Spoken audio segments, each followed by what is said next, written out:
Bonjour tout le monde, merci de votre présence ce matin. Quel privilège d'être père et d'avoir ma fille avec nous. Merci Christine et son petit ami Mikey ou Michael, Mike comme vous voulez, de région parisienne.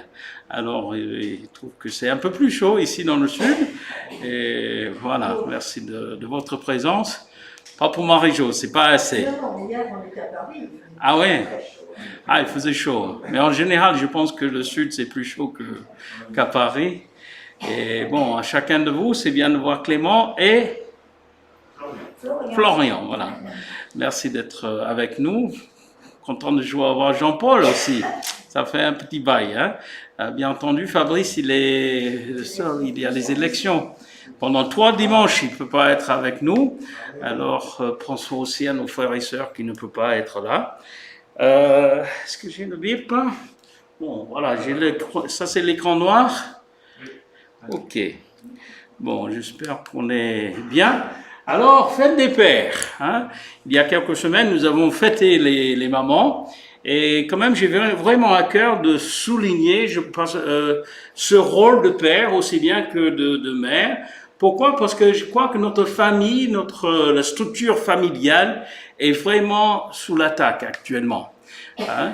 Le rôle du père, même depuis ma jeunesse, je me rappelle bien que mon père, en regardant la télé, mon père dit, mais tu vois ce qui se passe là?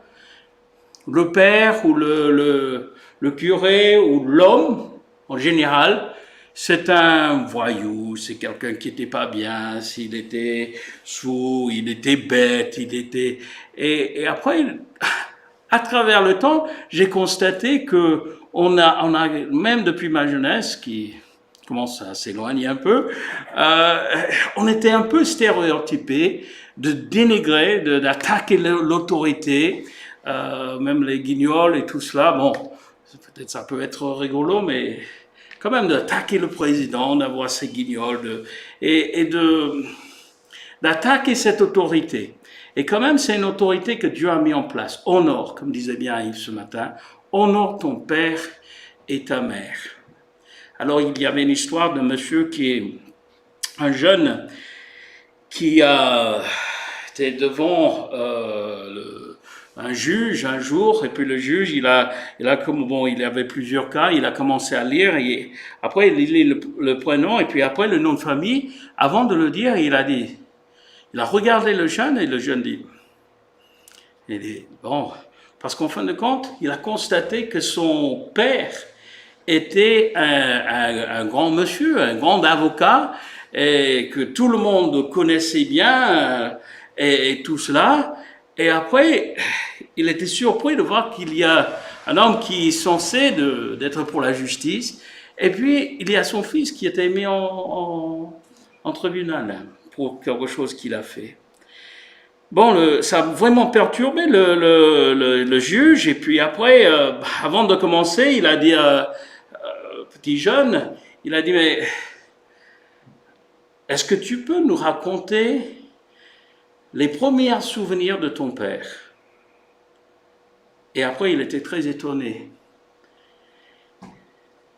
Parce qu'il a dit, mais mon premier souvenir, j'avais 4 ans, je suis rentré, j'avais trouvé un ballon et je suis entré dans la maison et j'ai dit, papa, tu peux venir avec moi, on va jouer jouer ensemble. Et papa a dit, non fiston, je suis occupé, je ne peux pas faire maintenant. Bon, temps passé. Et papa, j'ai vu mes copains, et le papa, il les emmène pour faire la pêche, ils passent une journée ensemble. Non fiston, il faut que je termine mon livre, il faut que je... Et après, quelques autres cas, et puis en bout de compte, il a dit, mon père, il a terminé son livre, son second livre qu'il a écrit, mais il n'a jamais établi une relation avec moi. Et quand même, de plus en plus dans notre monde, le fête des pères, c'est pire que de chercher les œufs de Pâques, à Noël, à Pâques, quoi. Parce que c'est tellement une question le père n'est pas présent. Où sont les pères? Même en Proverbe, nous avons la femme légère qui dit aux jeunes qui étaient en train de traîner dans les rues, et puis elle a dit, viens chez moi, j'ai remis mon lit, viens. Et qu'est-ce qu'elle dit? Mon mari n'est pas à la maison. Il est parti en voyage, il a pris son sac avec lui. Le mec n'était pas présent.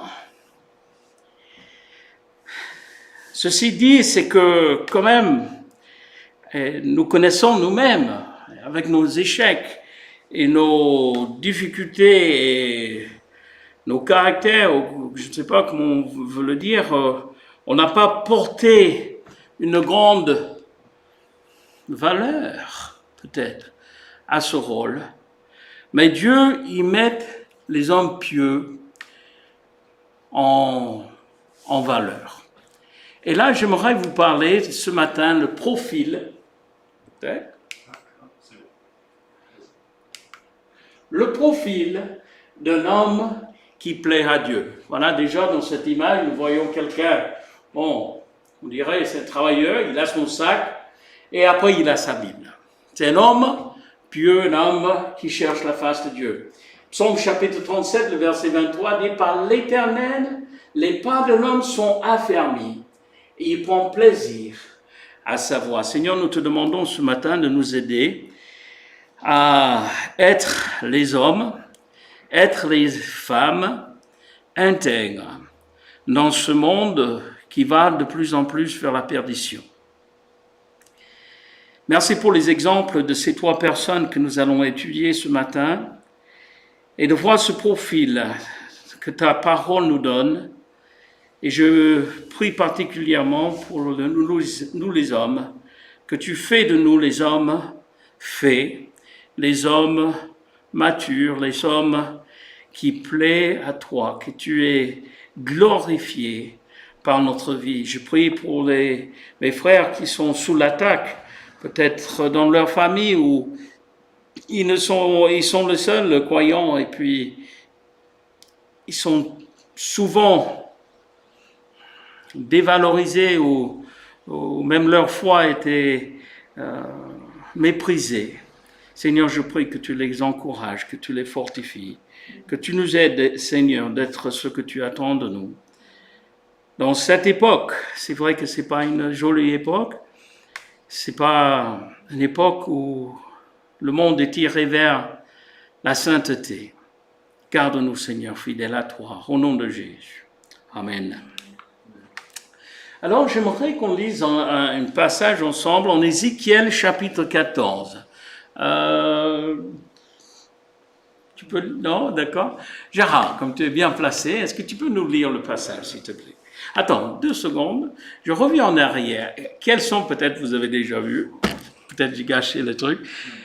Il y a 3 hommes dans la Bible qui Dieu donne, ici dans Ézéchiel, il ne faut pas trop regarder en avance, Daniel, il a sa Bible, c'est qu'il y a 3 hommes que Dieu dit, ils étaient dans un milieu malsain, dans une ambiance pourrie, mais là, ils ont tenu ferme. Ça vous fait penser à qui? Daniel. Joseph. Ok. Daniel, Joseph, Job. Vous avez dit qui d'autre?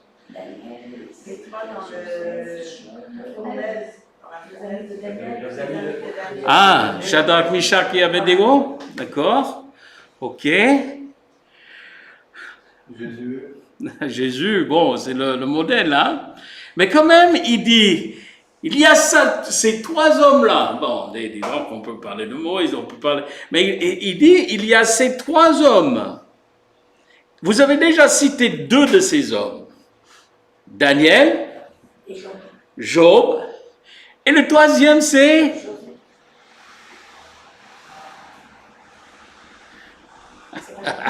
on a ceux qui trichent derrière là. Hein? Bon, merci de ne pas le dire. Mais quand même, ces personnes vont vous surprendre peut-être. Mais après, en voyant le contexte, ça peut vous interpeller. Gérard, s'il te plaît. Fils de l'homme, lorsqu'un pays pécherait contre moi en se livrant à l'infidélité, et que j'étendrais ma main sur lui, si je brisais pour lui le bâton du pain, si je lui envoyais la famine, si j'en exterminais les hommes et les bêtes, et qu'il y eut au milieu de lui ces trois hommes, Noé, Daniel et Job, ils sauveraient leur âme par leur justice, dit le Seigneur, l'Éternel. Si je faisais parcourir le pays par des bêtes féroces qui le dépeupleraient, s'il devenait un désert où personne ne passerait à cause de ces bêtes, ces trois hommes, fussent-ils au milieu de lui, je suis vivant, dit le Seigneur l'Éternel, s'ils délivraient fils ou fille, eux seuls seraient délivrés, et le pays sera une désolation. Oui, si je fais venir l'épée sur ce pays-là, et que je dise, épée, passe par le pays, et que je retranche du milieu de lui les hommes et les bêtes, et qu'il y eut au milieu de lui ces trois hommes, je suis vivant, dit le Seigneur l'Éternel. Ils ne sauveraient ni fils ni fille, eux seuls seraient sauvés, et le pays deviendrait un désert. Ou si j'amenais l'épée contre ce pays, si je disais que l'épée parcourt le pays, si j'en exterminais les hommes et les bêtes, et qu'il y eut au milieu de lui ces trois hommes, je suis vivant, dit l'Éternel, le Seigneur. Ils ne sauveraient ni fils ni fille, mais eux seuls seraient sauvés. Oui, si j'envoyais la peste dans ce pays, si je répandais contre lui ma fureur par la mortalité, pour en exterminer les hommes et les bêtes, et qu'il y eut au milieu de lui Noé, Daniel et Job, je suis vivant, dit le Seigneur l'Éternel. Ils ne sauveraient ni fils ni fille, mais ils sauveraient leur âme par leur justice. Je pense qu'on a reçu le message. Hein?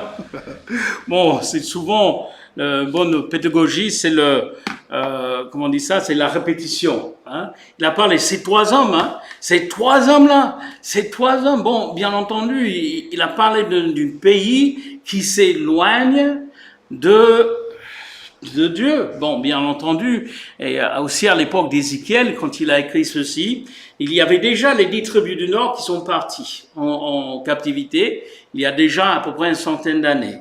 Et là, ça va faire pas très, très loin de ça, il y aura tout Israël, ils sont à Jérusalem. Ézéchiel est en train de plaidoyer avec les responsables juifs en disant, il faut rester comme ces trois hommes-là. Noé, Daniel et Job.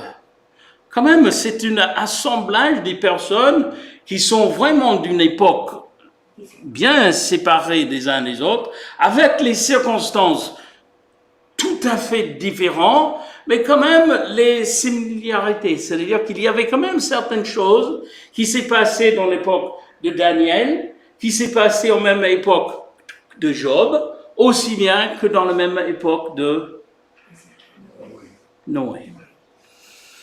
Bien entendu, quand le passage il dit, il sauvera eux-mêmes, il ne sauverait ni fils ni fille, mais il sauverait leur âme par leur justice. Bien entendu, ça c'est dans l'Ancien Testament, où ils ont eu foi en Dieu et cela les a été contribué pour justice. Ils ont mis foi et confiance, obéissance dans la parole de Dieu. Et Dieu, ils ont été sauvés par ce moyen. Bien entendu, Jésus n'est pas encore mort sur la croix. Alors, quand même, c'est une époque où Israël s'éloigne de l'Éternel, que Ézéchiel, il nous parle. Et après, quand même, quand on parle de ce Noé, qu'est-ce que vous savez sur Noé? Qu'il a obéi. Il a obéi à Dieu.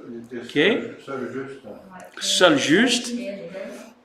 Ouais, il y a ceux qui sont noyés parce qu'ils n'étaient pas comme Noé, selon un chant que Maki chante bien dans son groupe.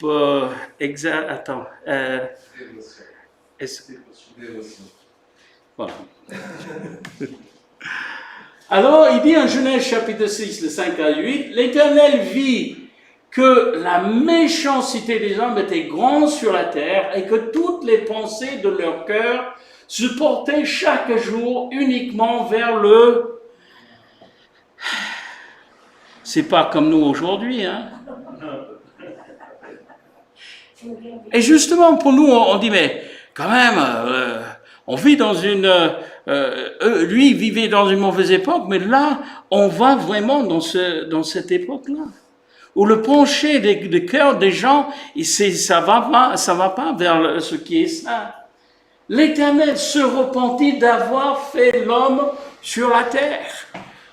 Ça nous montre le chagrin de l'Éternel. Et il fut affligé en son cœur, affligé, quand même ces mots, ils ont leur force. Et l'Éternel dit, j'exterminerai de la face de la terre l'homme que j'ai créé, depuis l'homme jusqu'au bétail, aux reptiles, aux oiseaux du ciel, car je me repens de les avoir faits. Mais, un petit étincelle, ou une petite étoile dans le milieu de ce tableau avec un arrière-plan tout noir, mais il y a Noé. Et Noé a trouvé grâce aux yeux de l'Éternel. Combien de fois j'ai les personnes qui disent, mais Charles, je ne peux pas être un homme juste ou un homme intègre à mon travail. Tu ne connais pas mon travail. Hein. Dans mon milieu, tout le monde est comme ça. Oui, mais tout le monde était différent que Noé. Noé, il a dit, non, je plie pas. Hein. Je vais faire ce que Dieu attend de moi. Je veux rester fidèle au Seigneur. Il a trouvé grâce aux yeux de l'Éternel. Alors, c'est un homme qui avait combien? Il avait plus que 500 ans quand ses fils sont nés. Bon, bien entendu, ça c'est vraiment une autre époque. Hein.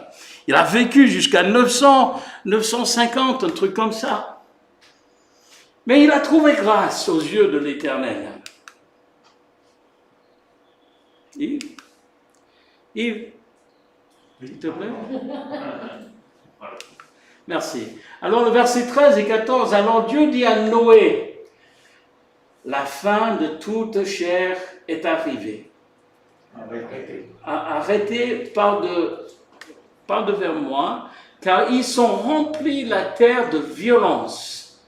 Voici, je vais les détruire avec la terre. Fais-toi une arche. Quand même, fais-toi une arche. De bois de gouffre. Tu disposeras cette arche en cellules et tu les enduiras de poids en dedans et en dehors. Noé, un homme qui était intègre, persévérance. Il a persévéré. Vous pouvez imaginer les injures, parce que je crois que ça a pris 120 ans, peut-être 125 ans de construire l'arche. Bon, ils n'ont pas tous les quincailleries, ils n'ont pas tous les marchands de bois comme nous avons aujourd'hui. Et quand même, c'est pas une petite barque, hein, c'est pas juste un petit radeau hein, qu'il a fait. J'étais surpris qu'il y a, Anita, 2-3 ans maintenant, que quelqu'un, ils ont construit une arche, je pense que c'est en Kentucky, aux États-Unis, qui sont selon les dimensions de l'arche de Noé. Et combien c'est étonnant de voir l'ampleur de cela. Ils ont l'arche comme ça, et un bus, un petit autocar, mais l'autocar, il est comme ça, et l'arche est comme ça, c'est énorme. Il y a beaucoup de gens qui visitent, voilà. Mais tout ce temps, ils n'ont jamais eu la pluie. Et là, tout ce temps, fidèlement, jour après jour, année après année, siècle après siècle, 10 ans après 10 ans, il arrivait, il a continué, il a persévéré. Tous les injures, jusqu'au point que il a commencé à tomber de l'eau. Mais le Seigneur avait fermé la porte. Noé, ouvre! En quoi maintenant? Mais après, c'était trop tard. Un homme qui a fait venir les oiseaux, tous les animaux. Après, quand même, ils étaient longtemps, hein, je ne vais pas dire exactement, mais quand même, il y avait 40 jours et 40 nuits de pluie. Après, il y avait un sacré temps avant que l'eau a baissé jusqu'à ce qu'il a envoyé l'oiseau pour qu'il revienne avec le branche d'olivier. Voilà, c'était vraiment un temps qu'ils ont passé. Et après, en plus, il y avait cette jolie arc-en-ciel où Dieu lui a fait cette promesse. qui détruira plus la terre de cette manière. Alors quand même, la caractéristique que nous trouvons prédominant dans la vie de Noé, c'est, excuse-moi Yves, voilà, la foi et l'obéissance. Il avait une foi et obéissance à la parole de Dieu. Ce qui m'étonne et ce qui me touche avec Noé, c'est que Dieu lui a parlé combien de fois? Une fois. Bon, j'apprécie quand même Gédéon qui a dit, mais Seigneur, je suis pas très sûr, je suis un peu timide, je mets le toison, si c'est ça. Après, il a mis le toison. Il voulait une deuxième, même une troisième confirmation de l'Éternel. Mais pas Noé. Dieu a parlé et il a agi. Noé, il était avant ou après Moïse? Avant, bien avant. Bien avant. Parce qu'avec Moïse est venu la Bible, enfin l'Ancien Testament, avec Genèse et le Pentateuque. Hein. C'est un homme qui date bien avant, mais un homme intègre et un homme qui persévère, un homme de foi et d'obéissance. Après, nous avons Daniel. Raymond, tu peux lire, s'il te plaît? Daniel résolut de ne pas se souiller par les mets du roi et par le vin dont le roi buvait, et il pria le chef des eunuques de ne pas l'obliger à se souiller. Darius trouva bon d'établir sur le royaume 120 satrapes qui devaient être dans tout le royaume. Il mit à leur tête 3 chefs, au nombre desquels était Daniel, afin que ces satrapes leur rendissent compte et que le roi ne souffrit aucun dommage. Daniel surpassait les chefs et les satrapes parce qu'il y avait en lui un esprit supérieur. Et le roi pensait à l'établir sur tout le royaume. Bon, début, ils étaient un jeune, hein, le roi. Il a dit, emmène-moi tous ces jeunes beaux, les jeunes forts, intelligents. Après, il a commencé, il voulait les nourrir, comme il nourrissait les gens de leur milieu. C'est-à-dire que de jour en lendemain, bien entendu, Israël s'éloigne de Dieu, mais quand même, c'était beaucoup mieux quand même d'un pays païen. Et Daniel, il se trouve dans un milieu où ils adoraient d'autres dieux, où ils avaient les coutumes, les manières de faire qui étaient complètement contre sa croyance et sa conviction.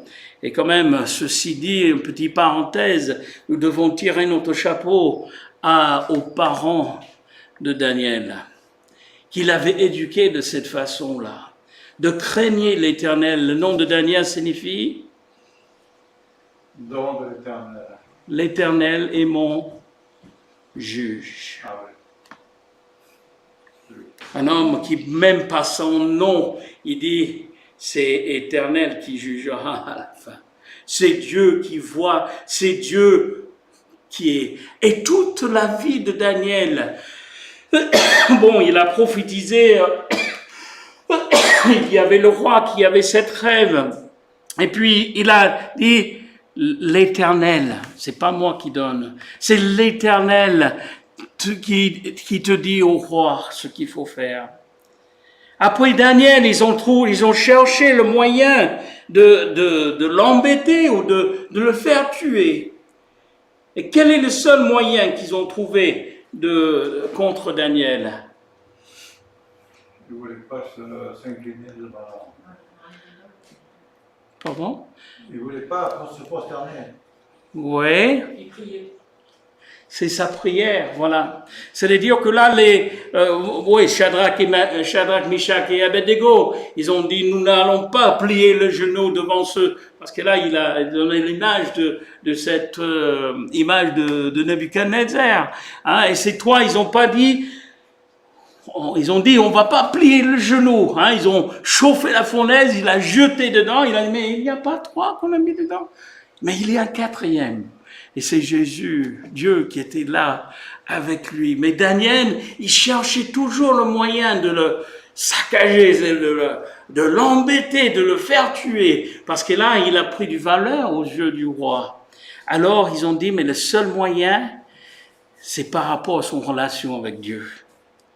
Alors ce qu'on va faire, c'est que nous allons faire un décret, parce que le roi, il est un orgueilleux. On va lui faire chanter en disant, bon roi, tu dois me faire une loi par la loi des Mèdes et les Perses, une loi qui ne change pas, que aucune personne dans ce territoire, il ne peut pas louer d'autre Dieu que toi. Bon, ça me va, hein. Et puis qu'est-ce qui s'est passé? Daniel, il savait qu'il ne fallait pas, mais tous les matins, tous les midis, tous les soirs, il ouvre ses portes, ses fenêtres vers Jérusalem, il priait. Ils ont chopé, ils ont dit, ben voilà, infraction. Crime, pénalité, c'est quoi? Fosse au lion. J'aimais beaucoup cette image. Regarde le sourire là. Le lendemain, le roi, il est venu. Oh Daniel, est-ce que ton Dieu est capable de te délivrer? Que le roi vit à toujours. J'avais les bons oreillers, ils étaient un peu... Mais ils bougeaient un peu, mais... Hein, c'est-à-dire que Dieu a fermé la gueule des lions. Daniel, un homme intègre dans sa vie personnelle. Il ne voulait pas se souillir. Il voulait prier, il voulait chercher la face de Dieu. Et là, il était fidèle jusqu'au bout. Et qu'est-ce qu'il avait en commun avec Noé? La foi et l'obéissance. La foi et l'obéissance. Malgré le milieu qui n'était pas agréable, il est resté fidèle. Job, chapitre 1. Yves, s'il te plaît. Il y avait dans le pays d'Uz un homme qui s'appelait Job, et cet homme était intègre et droit. Il craignait Dieu et se détournait du mal. Il lui naquit 7 fils et 3 filles. Et quand les jours de festin étaient passés, Job appelait et sanctifiait ses fils, puis il se levait de bon matin et offrait pour chacun d'eux un holocauste. Car Job disait, peut-être mes fils ont-ils péché et ont-ils offensé Dieu dans leur cœur? C'est ainsi que Job avait coutume d'agir. L'Éternel dit à Satan, as-tu remarqué mon serviteur Job?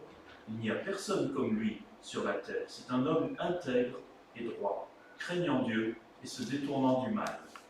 Voilà Job. Un homme richement béni. Hein. J'ai sorti quelques versets parce que ça parlait de la richesse qu'il avait. La bénédiction de Dieu sur sa vie à cause de et l'obéissance à la parole de Dieu. Et là, qu'est-ce qui s'est passé? Dans la souffrance, il a tenu ferme. Bon, il y a des choses que Satan, il sait sur nous. Hein. Satan, il a dit à Dieu, mais ouais, il est comme ça, il est bon, il intègre, il t'aime, tout ça, parce que tu le bénis. Si tu enlèves ce qu'il possède, il va te renier. Mais non. Si tu touches son corps, la souffrance physique, et dans toutes ces choses, Job, il a demeuré fidèle au Seigneur. C'est pourquoi je crois qu'Ézéchiel, il a souligné, ce qui est étonnant quand même, c'est que Job, il date parmi les patriarches. Noé, c'est avant Abraham. Hein? Mais quand même, Daniel, ceux-là, c'était les vieux, mais quand même, ils ont dit même un jeune. Et quand même, Ézéchiel était contemporain avec Daniel. Il dit, mais regarde, on a même un jeune là. Un jeune qui était fidèle à Dieu. Pour montrer que ce n'est pas une question d'âge pour être un homme qui plaire à Dieu, c'est plutôt une question de cœur, une question d'intégrité. Alors si on revient sur ce projet, sur cette question, le profil d'un homme qui plaira à Dieu, je pense qu'on peut souligner, suite à l'exemple de ces 3 hommes, c'est une personne qui prend position pour Dieu. Il a dit non.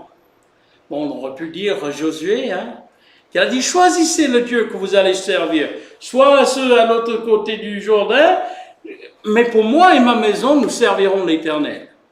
Que tout le monde le sache, je ne suis pas arrogant, je dis que ça c'est l'objectif. Ça c'est mon objectif, c'est que de conduire ma famille selon la parole de Dieu. Regarde 1 Corinthiens 19, verset 13. Veillez, tenez ferme dans la foi. Soyez hommes. Affermissez-vous. Dans d'autres passages que souvent j'entends Marie-Jo dans ses prières, elle parle de ces brèches. Ou que la Bible dit, cherchez un homme qui tient dans les brèches, on va dire comme ça. C'est quelqu'un qui, quand il y a un trou, qui dit, bon ben, avec la force que Dieu me donne, je vais rester là jusqu'à ce que Dieu me tue. Je vais tenir ferme. Prends position. Ce que j'adore avec cette pensée de ces hommes, leur adoration, je parle de Shadrach, Meshach et Abednego, ils ont dit au roi, sache que nous n'allons pas plier notre genou devant qui que ce soit que l'Éternel. Car notre Dieu est capable de nous délivrer. Et après il dit, mais sinon... Mais sinon, si ce n'est pas le plan de Dieu, sache.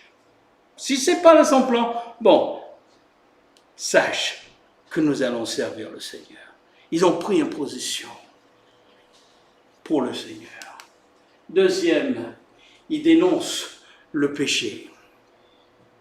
C'est une phrase, quelqu'un a dit, de ne pas dénoncer le péché, c'est un péché. Bon, bien entendu, le péché dans notre vie, aussi bien qu'on est dans le péché autour de nous. Quelqu'un a bien dit, le mal, c'est le mal, même si tout le monde dit que c'est le bien. Et le bien, c'est le bien, même si tout le monde dit que c'est mal. Que Dieu soit vrai et tous les hommes menteurs. Alors, ouvre ta bouche, juge avec justice et défends le malheureux. Malheureux est l'indigent. Dénoncer le péché. C'est un homme, c'est les hommes que même dans leur foyer, il dit, bon, ben, il y a des choses qui peut-être ça se passe dans les autres foyers, mais pour moi et ma maison, nous servirons l'Éternel. Il tient ferme en face de l'adversité. Bon, la semaine dernière, nous avons étudié et nous avons mis en valeur le verset 3 de Psaume chapitre 11 où il dit « Si les fondements, ou quand les fondements sont renversés, que fait le juste ?» Il est vrai que ça c'est un peu lié avec notre pensée ce matin, c'est que ça rend la vie plus difficile, plus compliquée.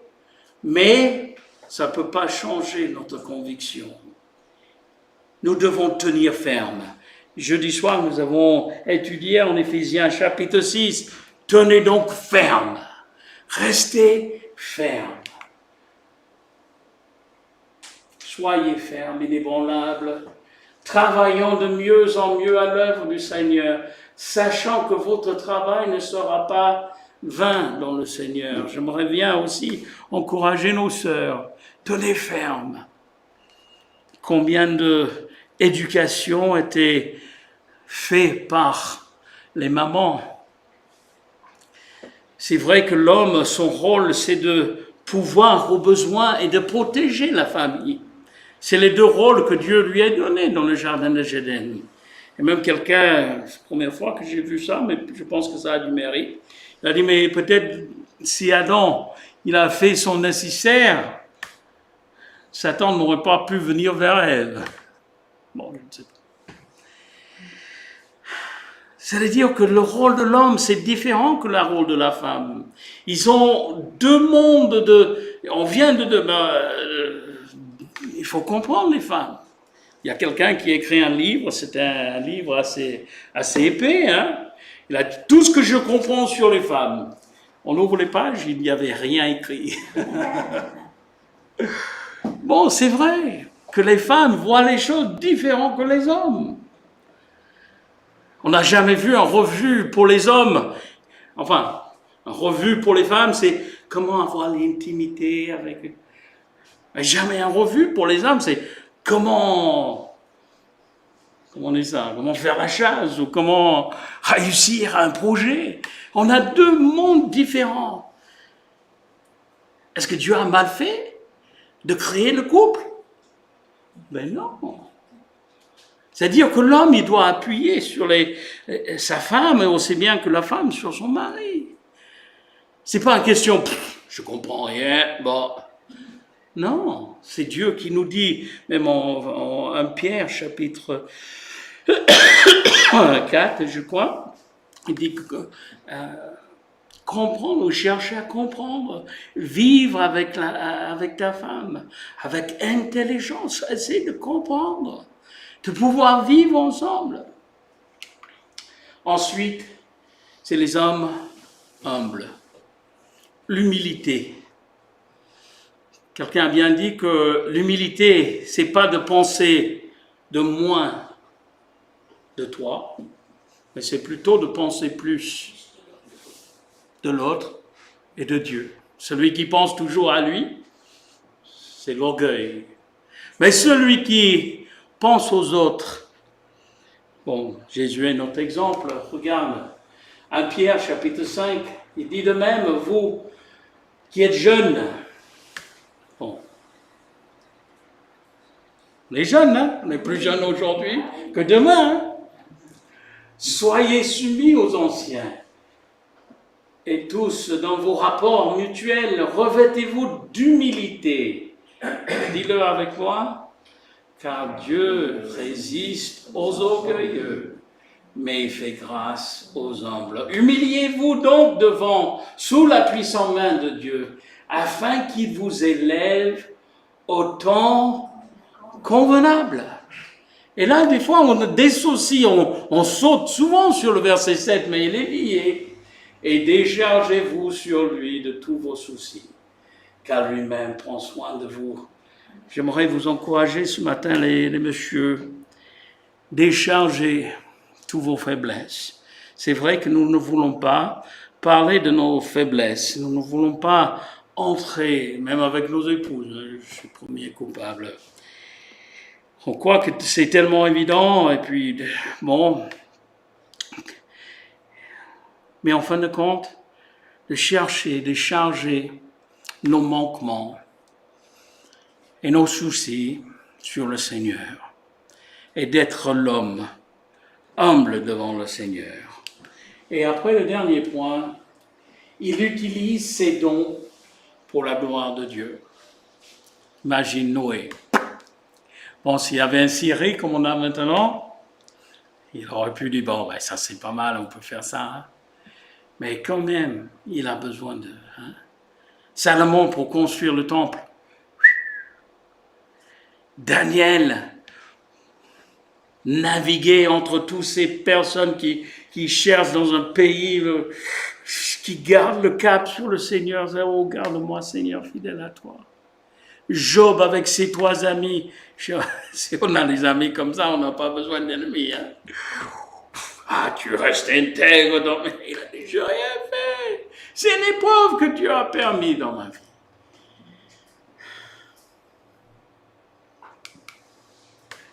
Cherchez premièrement le royaume et la justice de Dieu. Et toutes ces choses vous seront données par-dessus. Notre objectif doit être ça. Chercher la face de Dieu. Mais quand même, je ne suis pas quelqu'un de très intelligent. Est-ce que vous avez vu que c'est un critère d'être intelligent? Je ne suis pas un homme très... je suis un peu timide. Timidité, c'est jamais dans ce liste. Tous ces hommes, ils avaient leurs propres défauts. Mais là, malgré leurs propres défauts, malgré les circonstances autour d'eux, ils ont demeuré fermes. Ils ont gardé le cap sur le Seigneur. Ils ont resté humbles. Ils ont servi l'Éternel. Que le Seigneur nous donne ce même profil dans nos vies. Seigneur, nous te remercions pour ta bonté, pour ta fidélité, auprès de chacun de nous. Merci pour Jésus qui est venu. Tu as donné ton Fils unique afin que nous puissions avoir la vie éternelle. Seigneur, merci infiniment pour ta bonté, pour ta fidélité. Au nom de Jésus. Amen. Je propose